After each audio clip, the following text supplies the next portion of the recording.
اما بعد فاعوذ باللہ من الشیطان الرجیم بسم اللہ الرحمن الرحیم قال اللہ تعالی فاما من طغى وآثر الحیاۃ الدنیا فإن الجحیم هی المأوى واما من خاف مقام ربه ونهى النفس عن الهوى فإن الجنۃ ہی المأوى۔ وہ شخص جس نے سرکشی کی اور اس نے دنیا کی زندگی کو ترجیح دی، اس کا ٹھکانہ جہنم ہے۔ اور وہ شخص اور وہ نفس جو اللہ کے سامنے کھڑا ہونے سے ڈر گیا اور اس شخص نے اپنے نفس کو خواہشات سے روک لیا، فإن الجنۃ ہی المأویٰ، تو جنت اس کا ٹھکانہ ہے۔ زندگی ساری کو جتنے ایام گزر چکے اور جتنے ایام آنے والے ہیں، اس کا ترازو اور میزان ان آیات کو بنا لیں تو معاملہ اتنا صاف ہے، اتنا سادہ ہے کہ ہر شخص یہ جان سکتا ہے کہ میں کامیاب ہوں یا ناکام ہوں، کامیابی کس میں ہے، ناکامی کس میں ہے۔ یہ کوئی پیچیدہ بات نہیں ہے، سادہ سی بات ہے، واضح بات ہے کہ یہ دنیا ترجیح نہیں ہے۔ کامیاب انسان کی ترجیح یہ دنیا نہیں ہے۔ اس دنیا میں اس کو کیا حاصل ہوتا ہے، کیا حاصل نہیں ہوتا، اس کو کامیابی اور ناکامی نہیں کہنا چاہیے۔ اور کامیابی یہ ہے کہ انسان جب اللہ کے سامنے کھڑا ہو تو اللہ کے سامنے کھڑا ہونے سے ڈرنے کا مطلب یہ ہے کہ اللہ کے سامنے کھڑا ہونے سے پہلے کھڑا ہونے کی تیاری کرے کہ میں نے اللہ کے سامنے کھڑا ہونا ہے اور میں نے اپنے ان ایام کا، اپنی اس زندگی کا اللہ کو حساب دینا ہے، اور اللہ نے میرے اور آپ سے اس کا حساب لینا ہے۔ اور یہ بات قرآن مجید کی ہے، یہ بات اللہ تعالیٰ کی اپنی ہے، اس میں کوئی شک و شبہ کی بات نہیں ہے۔ تو اللہ کے سامنے کھڑا ہونے سے ڈرنے کا مطلب کیا ہے کہ انسان دنیا کو ترجیح نہ بنائے اور اپنی خواہشات کو لگام ڈالے، اپنی خواہشات کو بے لگام نہ ہونے دے۔ میں نے یہ کچھ ہفتے پہلے اس پہ بات کی تھی، آج پھر کچھ وقت کے لیے اس پہ دوبارہ بات اس لیے کروں گا کہ یہ رمضان المبارک اور یہ جو روزے، ان کا جو مقصد ہے وہ تب تک پورا نہیں ہوتا جب تک انسان اپنے نفس پر کنٹرول حاصل نہیں کرتا۔ روزے کا مقصد یہی ہے، اور روزے کا مقصد قرآن مجید نے جو بتایا، یا ایھا الذین آمنوا کتب علیکم الصیام کما کتب علی الذین من قبلکم لعلکم تتقون۔ اب یہ جو تتقون ہے کہ تم متقی بن جاؤ، روزے اللہ نے اس لیے فرض کیے ہیں۔ تقویٰ کس کو کہتے ہیں؟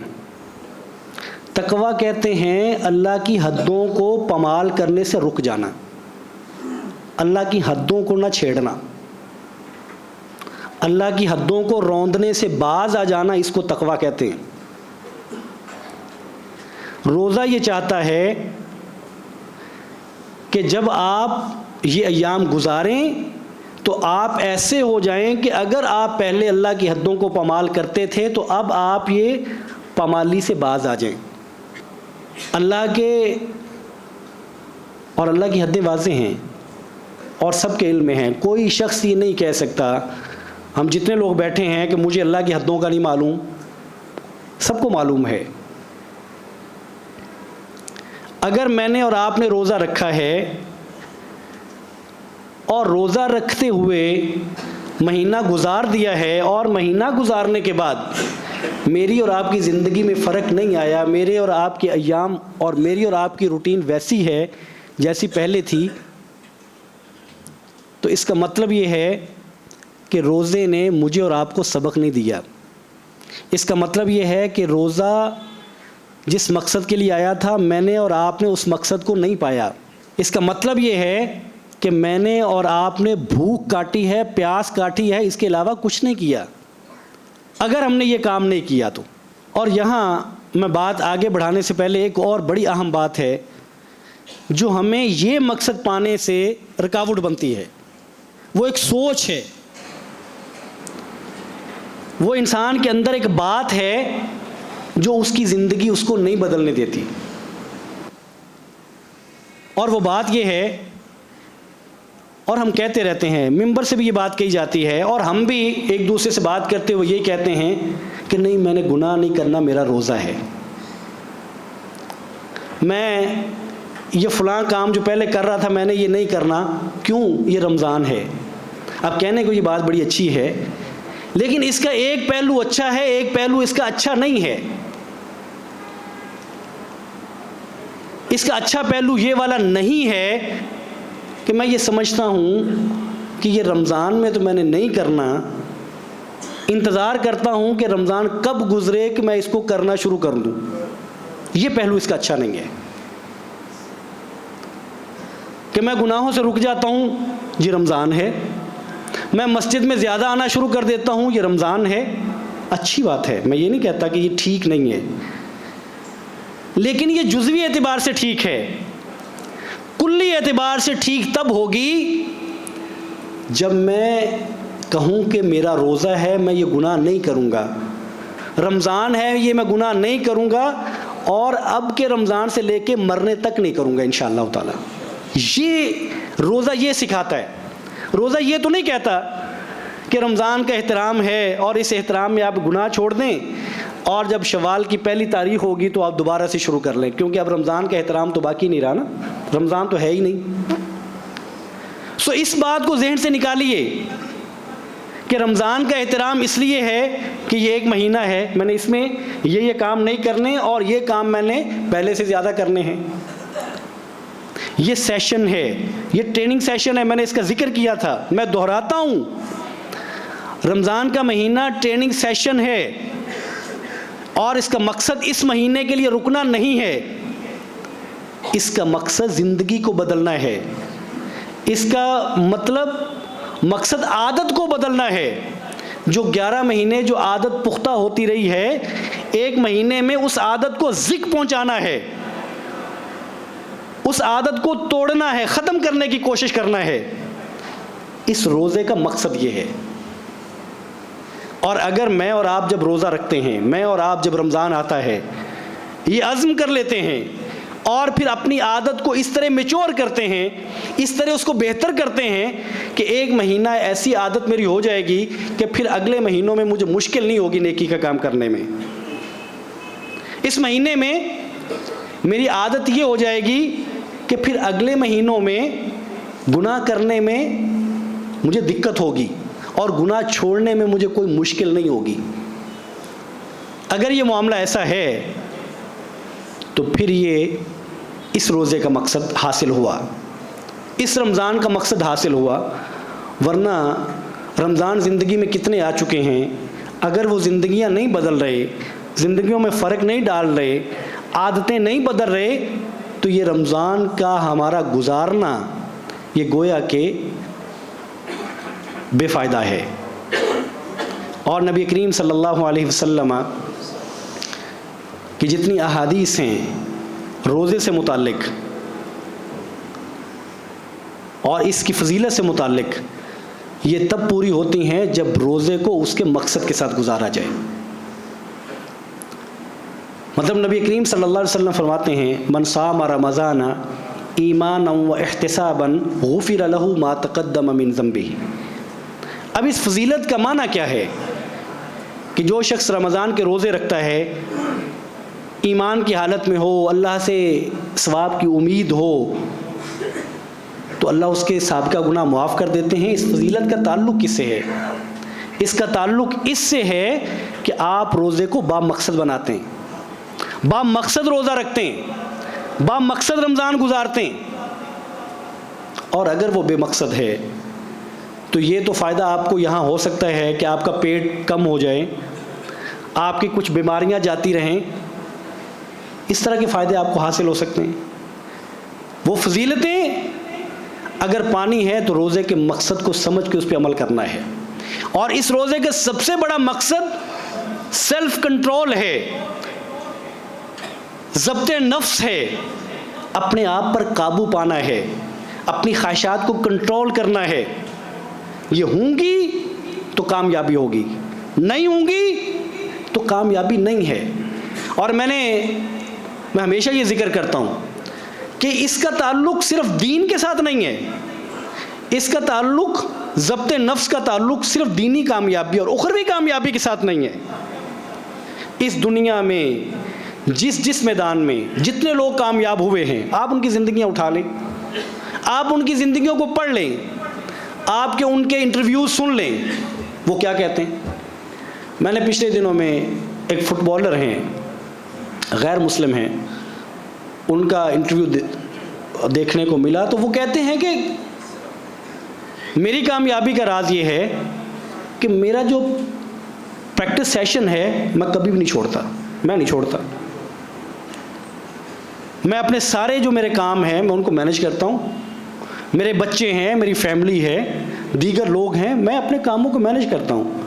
اور میں اس کی اہمیت کو جانتا ہوں کہ ایک دن پریکٹس نہ کرنے کا مطلب کیا ہے.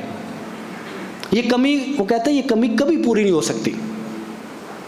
ایک معروف نام ہے, بڑا نام ہے فٹ بال کی دنیا میں.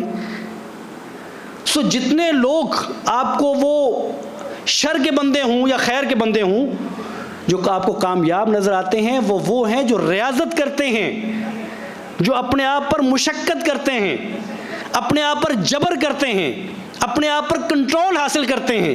وہ نہیں ہیں جن میں لا ابالی پن ہو کہ ٹھیک ہے آنکھ کھل گئی تو یہ کام کر لیں گے, نہ کھلی تو نہیں کریں گے. وقت مل گیا تو نماز پڑھ لیں گے, نہیں ملے گا تو نہیں پڑھیں گے. کبھی فرصت ملی تو قرآن کھول لیں گے, ورنہ تو ہمیں کام بہت ہیں تو کوئی بات نہیں. اگر کوئی کام نہیں ہوگا تو تراویح میں شامل ہو جائیں گے, اگر کام ہوا تو رہنے دیں گے. ایسے لوگ کیسے کامیابی حاصل کر سکتے ہیں؟ اور آپ کو دنیا کی کامیابی جو آپ کی 60 سالہ ایوریج جو ایک لائف ہے اس کے لیے آپ سے اتنی ریاضت مانگتی ہے, تو وہ زندگی جہاں موت نہیں ہے اس کے لیے کیا خیال ہے کہ ریاضت نہیں چاہیے؟ اس کی کامیابی مفت میں مل جانی چاہیے. اس کے لیے انسان کو کچھ نہیں کرنا چاہیے. اس کے لیے انسان کو ڈھکوسلے کرنے چاہیے, الزامی جواب دینے چاہیے. جب اسے دین بتایا جائے تو وہ دفاع کرے اپنی ناکامیوں کا, اپنی بدعمالیوں کا. اس طرح اخروی کامیابی ملتی ہے. آپ میرے بھائی ہیں, میرے سے چھوٹے بھی ہیں, میرے سے بڑے بھی ہیں, میرے بزرگ بھی ہیں. میں انتہائی احترام سے ایک بات کہتا ہوں, اپنے بھائی جانتے ہوئے, آپ سے محبت دل میں رکھتے ہوئے, آپ سے تعلق کو جانتے ہوئے ایک بات کہتا ہوں کہ حضرات مجھے بتائیے, جب ہم یہ بات کہتے ہیں اور اپنے آپ کو اس پہ اطمینان دلا لیتے ہیں, اور یہ بہت سارے لوگ کہتے ہیں, ہم نے بہت سارے لوگ سے سن رکھا ہے, ہم کہتے ہیں کہ یہ جو داڑھی ہے نا یہ دین میں ہے, دین داڑھی میں نہیں ہے. اب مجھے یہ بتائیے, ایک عمل ہے نا, کہنے کو ایک عمل ہے, کہنے کو ایک سنت ہے. میں اگر سوال کروں کہ میں کیوں نہیں رکھتا تو میرے پاس اس کا جواب کیا ہے؟ آپ کبھی غور کر لیں, یعنی کبھی اس پہ غور کریں کہ میں نے ایک یہ ظاہری عمل ہے ایک, اور یہ عمل یہ بتاتا ہے کہ میرا دین کے ساتھ تعلق ہے. یہ نہیں بتاتا کہ میں بہت نیک ہوں. بس اوقات یہ اغلب اعتبار سے یہی ہوتا ہے, لیکن اس میں ایسا بھی ہو سکتا ہے کہ انسان داڑھی رکھ کے بھی بدعمالیاں کرے, اور وہ بلکہ بغیر داڑھی والوں سے زیادہ بدعمال بھی ہو سکتا ہے. لیکن اغلب اعتبار سے, اکثر اعتبار سے داڑھی والا اس کا دین سے تعلق ہوتا ہے اور اس کا اللہ سے قریب کا تعلق ہوتا ہے. اب میں یہ سنت کیوں نہیں رکھتا, کبھی میں غور کر لوں مجھے کس نے منع کیا ہے, مجھے روکتا کون ہے, کون مجھے نہیں کرنے دیتا, رکاوٹ کیا ہے؟ تو رکاوٹ آ جائے گی کہ وہ اگر داڑھی رکھ لیں تو لوگ صوفی کہتے ہیں، لوگ مولوی صاحب کہتے ہیں، تو پھر کیا ہے؟ مولوی صاحب کہتے ہیں، بدمعاش تو نہیں کہتے. یعنی اور مزے کی بات یہ ہے کہ ایسی اصطلاحات بدلی ہیں، آپ کسی کو بدمعاش کہہ دیں تو وہ خوش ہوتا ہے، وہ سمجھتا ہے کہ اس میں میری بڑھوتری ہے، اس میں میرا کوئی روب دبدبا اور میں بڑا سمجھا جاتا ہوں. کسی کو مولوی صاحب کہہ دیا جائے تو وہ حقیر جانا جاتا ہے. انا للہ و انا الیہ راجعون. میں اس لیے نہیں رکھتا کہ اس سے عمر زیادہ لگتی ہے، میں اس لیے نہیں رکھتا چونکہ رواج نہیں ہے، چونکہ عام طور پہ لوگ رکھتے نہیں ہیں، میں اس لیے نہیں رکھتا. میری جو کمپنی ہے، جو میرے ارد گرد کے لوگ ہیں، چونکہ انہوں نے نہیں رکھی تو میں بیچ میں عجیب ہی لگوں گا. انا للہ و انا الیہ راجعون. نبی محترم سنت کے ساتھ جیتے ہیں، داڑھی کے ساتھ جیتے ہیں، ان کی سنت ہے، ان کا طریقہ ہے، داڑھی کے ساتھ جیتے ہیں. داڑھی کے ساتھ نبی محترم سونے لگتے ہیں، خوبصورت ہیں. داڑھی ان کے حسن کو دوبالا کرتی ہے. مجھے اور آپ کو پتہ نہیں کیوں نوجوان کو لگتا ہے کہ پتہ نہیں یہ میرے حسن کے لیے مسئلہ پیدا کر دے گی. ایک عمل ہے، میرا موضوع داڑھی نہیں ہے، ایک عمل ہے، باقی اعمال کو اس پہ جانچ لیجئے. میں کیوں نہیں رکھتا؟ مجھے لوگوں کا ڈر ہے. لوگوں سے میں نے کتنی دیر ڈرنا ہے؟ کتنی دیر تک لوگوں سے ڈریں گے؟ اور اگر سے لوگوں سے ڈر کے جی لیں گے، زندگی گزار کے چلے جائیں گے، تو لوگوں کو تو آپ چھوڑ کے چلے جائیں گے اور لوگ آپ کو چھوڑ کے چلے جائیں گے. تو وہ نبی صلی اللہ علیہ وسلم، وہ باری تعالیٰ کی ذات، وہاں تو ہمیشہ رہنا ہے، وہاں تو چھوڑنے والی بات ہی نہیں ہے. تو وہ شخص دنا کیسے ہو سکتا ہے جو نبی کے ساتھ کو حقیر جانے، جو اللہ کی پیشی کو، اللہ کے سامنے کھڑا ہونے کو کم تر جانے اور لوگوں سے ڈرنے کو بڑا جانے، لوگوں کا خوف اس کے لیے بڑا ہو جائے. وہ شخص ڈھکوسلے کرتا رہے، جتنے مرضی کر لے. اصل بات یہ ہے کہ وہ لوگوں کے ڈر سے نہیں رکھتا، اچھا نہیں لگتا، چونکہ لوگوں میں یہ ٹرینڈ نہیں ہے، لوگوں میں یہ رواج نہیں ہے. بھائی داڑھی آپ نے رواج کے لیے تو رکھنی نہیں تھی.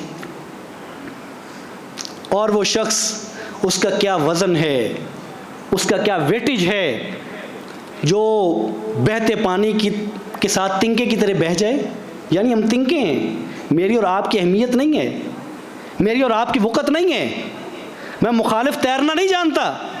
میری اور آپ کی طاقت یہ ہے کہ میں مخالف تیرنا بھی جانتا ہوں. مومن اتنا طاقتور ہوتا ہے، وہ مخالف تیرنا جانتا ہوتا ہے.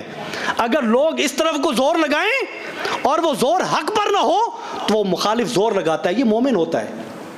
مومن یہ کب ہوتا ہے کہ وہ کہتا ہے کہ میں ادھر کو زور لگاؤں، نہیں میرا زور کم ہے، ان کا زیادہ چلے، میں ان کے ساتھ مل کے میں بھی ادھر کو زور لگانا شروع کر دوں. مومن کا یہ رویہ کب ہوتا ہے؟ میری اور آپ کی کامیابی یہ ہے کہ میں نے اور آپ نے، یہ میرا دل، میرا نفس، میرا اندر، میرا انر، میرا باطن کیا کہتا ہے، اس کو کنٹرول کرنا ہے، اس کو بے مہار نہیں ہونے دینا. اور یہی وہ بات ہے جو نبی کریم صلی اللہ علیہ وسلم نے فرمائی تھی کہ لیس الشدید بالسرعہ، کہ طاقتور وہ نہیں ہے جو اپنے مخالف کو بچھاڑ دے، ولیکن الشدید الذی یملک نفسہ عند الغضب، طاقتور وہ ہے جو غصے کے وقت اپنے نفس پر کنٹرول کر لے، اپنے آپ پر ضبط کر لے. وہ طاقتور ہے. وہ طاقتور آدمی ہے جو اپنے آپ پر کنٹرول کر لیتا ہے. وہ طاقتور نہیں ہے جو کہتا ہے کہ میں اینٹ کا جواب پتھر سے دیتا ہوں، جو کہتا ہے تو مجھے ایک مار میں تجھے دو ماروں گا، کہتا ہے تو مجھے ایک گالی دے میں تجھے دو نکالوں گا، میں تجھے تیرے گھر تک چھوڑ کے آؤں گا. وہ طاقتور نہیں ہے. طاقتور وہ ہے جس کا اپنے نفس پر کنٹرول ہو، جو اس نفس کو جہاں لے جانا چاہے وہاں لے جائے. وہ طاقتور ہے. اس لیے ضبط نفس اس کو کہتے ہیں کہ جب شر اور خیر کی کشمکش ہو، میرے اندر میں شر اور خیر کی کشمکش ہو اور شر غلبہ پانے لگے تو میں اپنے نفس پر کنٹرول کر کے واپس لے آؤں، اس کا غلبہ نہ پانے دوں. اس کو ضبط نفس کہتے ہیں. اور روزے کا یہ مقصد ہے، روزہ یہی کہتا ہے وَأَمَّا مَنْ خَافَ مَقَامَ رَبِّهِ وَنَهَى النَّفْسَ عَنِ الْهَوَىٰ، اپنے خواہشات سے اپنے نفس کو روک لینا، یہ جنت کی کامیابی ہے، یہ جنت میں جانے کی ضمانت ہے۔ اس لیے یہ تھوڑے ایام رہ گئے، یہ 2 عشرے قریب قریب گزر چکے ہیں، 1 عشرہ باقی ہے۔ اس عشرے میں ایک تو اسلاف یہ کرتے تھے کہ رمضان کے جوں ایام کم رہتے جاتے وہ اپنا وقت بڑھاتے جاتے تھے عبادت میں، وہ عبادت زیادہ کرتے جاتے تھے کہ اب دن تھوڑے رہ گئے۔ ایک تو یہ کریے، اور دوسرا ان 10 دنوں کو میں نے اس لیے رمضان سے پہلے بھی یہ گزارش کی تھی، میں نے یاد دہانی کے لیے آج پھر دوبارہ اس کو کر رہا ہوں کہ یہ دن جو باقی ہیں اس پہ کوشش کیجئے کہ میری عادتیں بدلیں، 30 دن کے لیے نہیں، 12 ماہ کے لیے۔ اگلا رمضان آئے تو میری پہلی جو عادتیں وہ بدل چکی ہوں اور میں پھر اگلے فیز میں داخل ہو جاؤں، نیکی کی اس سے اگلے فیز میں چلا جاؤں، اس سے اگلے رمضان میں نیکی کے اگلے فیز میں چلا جاؤں۔ رمضان یہ کہتا ہے، رمضان یہ نہیں کہتا کہ 30 دن کنٹرول کر لیں اور پھر 11 مہینے اپنی سابقہ زندگی پہ آ جائیں۔ رمضان کا یہ مقصد نہیں ہے۔ اس لیے جو آنے والے دن ہیں اور ان دنوں میں طاق بھی ہیں، اور نبی کریم صلی اللہ علیہ وسلم فرماتے ہیں من قام لیلۃ القدر ایمانا واحتسابا غفر له ما تقدم من ذنبه، کہ جو طاق راتیں جو لیلۃ القدر کا جو قیام کرتا ہے انہی 2 شرطوں کے ساتھ اللہ تعالیٰ اس کے بھی سابقہ گناہ معاف کر دیتے ہیں۔ اور آپ نے سن رکھا ہے انا انزلناہ فی لیلۃ القدر وما ادراک ما لیلۃ القدر لیلۃ القدر خیر من 1000 شہر، 1000 مہینے کی عبادت سے بہتر ہے، اتنی نہیں ہے، 1000 مہینے کی عبادت جتنی نہیں، لیلۃ القدر کو پانا 1000 مہینے کی عبادت سے بھی بہتر ہے۔ یہ بہت بڑی ناکامی ہوگی کہ اگر ہم نیند کے غلبے سے ہم اپنے چھوٹے چھوٹے کاموں کی وجہ سے یہ راتیں کھو دیں، اس لیے کہ کب زندگی کھو دیں اس کا مجھے اور آپ کو پتہ نہیں ہے، کب یہ سانسیں کھو دیں مجھے اور آپ کو پتہ نہیں ہے۔ اگر یہ سانسیں میسر ہیں اور یہ راتیں بھی انشاءاللہ تعالی میسر آنے کو ہیں، انتہائی ناکامی ہے، انتہائی بدبختی ہے کہ کوئی شخص ان راتوں سے فائدہ نہ اٹھائے اور چھوٹی چھوٹی چیزوں کو وجہ بنا لے، بہانہ بنا لے۔ بلکہ اعتکاف جو ہے نبی کریم صلی اللہ علیہ وسلم کی سنت مبارکہ ہے، اور اعتکاف کیوں کیا جاتا ہے اس پہ جب آپ غور کرتے ہیں تو اعتکاف بھی اس لیے کیا جاتا ہے کہ لیلۃ القدر کو تلاش کیا جا سکے۔ اور اب حضرت ابو سعید خدری رضی اللہ تعالیٰ عنہ سے روایت ہے کہ نبی کریم صلی اللہ علیہ وسلم نے رمضان کے پہلے عشرے کا اعتکاف کیا، پھر آپ نے دوسرے عشرے کا اعتکاف کیا۔ تو آپ ایک ترکی خیمے میں تھے، چٹائی دروازے پر لٹکی ہوئی تھی، تو آپ صلی اللہ علیہ وسلم نے یوں کر کے چٹائی ہٹائی اور بار جھانک کے فرمایا کہ میں نے پہلے عشرے کا اعتکاف کیا، پھر میں نے دوسرے عشرے کا اعتکاف کیا، تو مجھے آنے والے نے بتایا اور مجھے بتانے والے نے بتایا، یعنی جبریل نے بتایا کہ اللہ کے رسول جو لیلۃ القدر ہے وہ آخری عشرے میں ہے۔ تو فرمایا کہ جس نے اعتکاف بیٹھنا ہے آخری عشرے میں بیٹھیں، آپ بھی بیٹھے اور پھر آپ کے ساتھ دیگر لوگ بھی، صحابہ کرام بھی اعتکاف بیٹھے۔ تو اعتکاف کا مقصد کیا ہے؟ اس رات کو پانا ہے۔ اور میں یہاں یہ ضرور گزارش کروں گا احباب سے، ایک عرصے سے ہمارے ساتھ لوگ اعتکاف بیٹھتے ہیں اس مرکز میں اور ہم کوشش کرتے ہیں اچھا انتظام کرنے کی، لیکن میں گزارش یہ کروں گا کہ دیکھیں اعتکاف ہم یہاں بھی یہ سمجھتے ہیں کہ جس طرح اعتکاف ہونا چاہیے اس مرکز میں بھی ویسا نہیں ہو رہا، دیگر مراکز میں بھی ویسا نہیں ہو رہا۔ یعنی اعتکاف گیدرنگ کا نام نہیں ہے، اعتکاف دوستوں کا باہم مل بیٹھنا اور اپنی باتیں ایک دوسرے کے ساتھ شیئر کرنا اس کا نام نہیں ہے۔ اعتکاف کا مطلب دوستوں، عزیزوں، رشتہ داروں، بہن بھائیوں، اولاد سے انقطاع ہے، ان سے کٹ جانا ہے اللہ کے لیے، اللہ سے جڑنے کے لیے۔ یعنی انسان گھر چھوڑ کے مسجد میں اور پھر مسجد میں خیمے میں کیوں جاتا ہے، الگ کیوں ہو جاتا ہے؟ اس کا مطلب یہ ہے کہ وہ یہ کرنا چاہتا ہے کہ میرا اب آپ سے وہ تعلق نہیں ہے جو میرا پچھلے کئی مہینوں سے اور کئی ایام سے رہا ہے. اب میں یہ 10 دن اپنے اللہ کے لیے خاص کر رہا ہوں اور اس میں آپ سے گفتگو نہیں کر سکتا, اور بے معنی اور لا یعنی تو بالکل نہیں کر سکتا, اور با مقصد وہ ہے جو دین کی بات ہو, با مقصد وہ ہے جو انتہائی ضروری بات ہو. اتنی ہے. ہمارے یہاں بھی اور دیگر جگہوں پہ ہم دیکھتے ہیں کہ لوگ اعتکاف بیٹھتے ہیں اور پھر وہ باہم بیٹھ جاتے ہیں اور گفتگو کرتے رہتے ہیں, یہاں کھیل کود چلتا رہتا ہے, یہاں جو ہے وہ تراویح کی امامت ہو رہی ہوتی ہے اور وہاں وہ پیچھے بیٹھ کے گپ شپ کر رہے ہوتے ہیں, یہاں امامت ہوتی ہے وہ لوگ اوپر کھا پی رہے ہوتے ہیں. سو اعتکاف اس کا نام نہیں ہے. اعتکاف کام چھوڑنے کا نام نہیں ہے, 10 دن انجوائے کرنے کا نام نہیں ہے.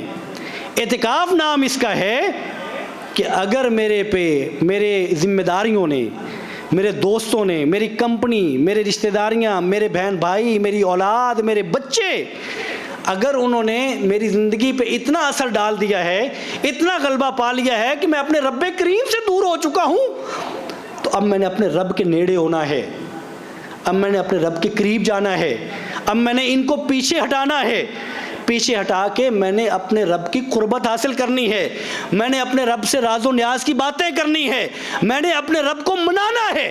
اعتکاف یہ ہے, اعتکاف یہ نہیں ہے جو ہم کرتے ہیں الا ماشاء اللہ. اس لیے میں اپنے بہن بھائیوں سے کہوں گا, ہماری بیٹیاں بہنیں بھی بیٹھتی ہیں اور ہمیں یہ شکایات بھی ملتی ہیں کہ خاص طور پہ جو جوان بچے ہیں, جو بچیاں ہماری بہنیں اور بھائی ہیں, یہ زیادہ پریشان کرتے ہیں. سو میں گزارش کروں گا کہ خدا را اگر آپ وقت نکال رہے ہیں, اور آپ یقین کریے یہ حضرت حافظ انس صاحب تشریف فرما ہیں, یہ ہمیشہ مجھے کہتے ہیں, چونکہ اعتکاف کو میں دیکھتا ہوں تو مجھے ہمیشہ کہتے ہیں کہ نہیں صاحب بندے تھوڑے رکھا کریں, انتظام مشکل ہو جاتا ہے. میں اب تک اصرار کرتا رہا کہ حافظ صاحب ایک شخص وقت نکال کے آ جائے تو ہم ان کو اپنی انتظامی مجبوریوں کی وجہ سے اس کو نہ کہیں کہ ہمارے پاس جگہ نہیں ہے, ہم مشکل کا شکار ہو جائیں لیکن اس کو نہ روکیں. اب تک ہم یہ کرتے رہے, لیکن اب لگتا یوں ہے کہ نہیں, اور اس دفعہ ہم نے یہی کیا. ہم نے حضرت حافظ صاحب کی بات کہا کہ بالکل 50 ہم مرد لیں گے, 50 خواتین لیں گے, اس سے زیادہ 51 نہیں ہوں گے انشاءاللہ. اور ہم ان 50 کے بارے میں بھی ہماری گزارش بھی یہی ہے, اور ہم کریں گے بھی یہی گزارش ہے کہ وہ اعتکاف کریں. وہ جو اعتکاف کا مقصد ہے وہ لیلۃ القدر کو پائیں, قرآن سے تعلق کو مضبوط کریں, قرآن کا فہم حاصل کریں, اور ایون کہ قرآن کا تو پڑھنا. نبی کریم صلی اللہ علیہ وسلم فرماتے ہیں جو قرآن مجید کا ایک حرف پڑھتا ہے اس کو ایک نیکی ملتی ہے, اور اس کو اللہ تعالیٰ 10 میں بڑھا دیتے ہیں. اور فرمایا کہ میں نہیں کہتا کہ الف لام میم ایک حرف ہے, الف حرف و لام حرف و میم حرف. اور نبی کریم صلی اللہ علیہ وسلم نے جس کی مثال دی ہے الف لام میم, اس کا کوئی معنی ہی نہیں ہے. اس کے بارے میں مترجمین اور مفسرین کہتے ہیں اللہ عالم بمرادہ, اللہ ہی جانتے ہیں اس کا معنی کیا ہے. یعنی جس کا معنی بھی آپ کو نہیں پتا وہ حرف بھی آپ ادا کرتے ہیں تو اس پہ بھی نیکی ملتی ہے. سو انسان قرآن سے دور رہے, قرآن سنے نہیں, قرآن کی تلاوت کرے نہیں, قرآن کی تفہیم حاصل نہ کرے اور 10 دن گزار کے چلا جائے تو یہ اعتکاف تو نہیں ہے. سو ہماری گزارش بھی یہی ہے, اور ہم انشاءاللہ تعالیٰ اس کو فلٹر بھی اس طرح کریں گے کہ ہمیں جو لگے گا کہ ہمارے بہن بھائیوں میں سے جو لوگ اعتکاف کے مقصد کو حاصل نہیں کر رہے, بظاہر وہ اپنے عبادت میں مشغول نہیں رہتے, ہم آئندہ کے لیے اس مرکز میں کوشش کریں گے کہ ہم دوبارہ نہیں لیں گے. اس لیے نہیں کہ ہمیں ان سے محبت نہیں رہی, محبت ہے, لیکن ہم ان کو موقع دیں گے کہ جو اعتکاف کے مقصد کو حاصل کرنا چاہتے ہیں. سو یہ 10 دن ہیں, اس میں اعتکاف بیٹھیے, اور جو نہیں بیٹھ سکتے وہ اس کی راتوں کو بالکل ضائع نہ کریں, اس میں اس رات کو تلاش کریے جو 1000 مہینے کی عبادت سے بہتر اور افضل ہے. اللہ تعالیٰ مجھے اور آپ کو توفیق عطا فرمائے. وآخر دعوانا الحمدللہ رب العالمین.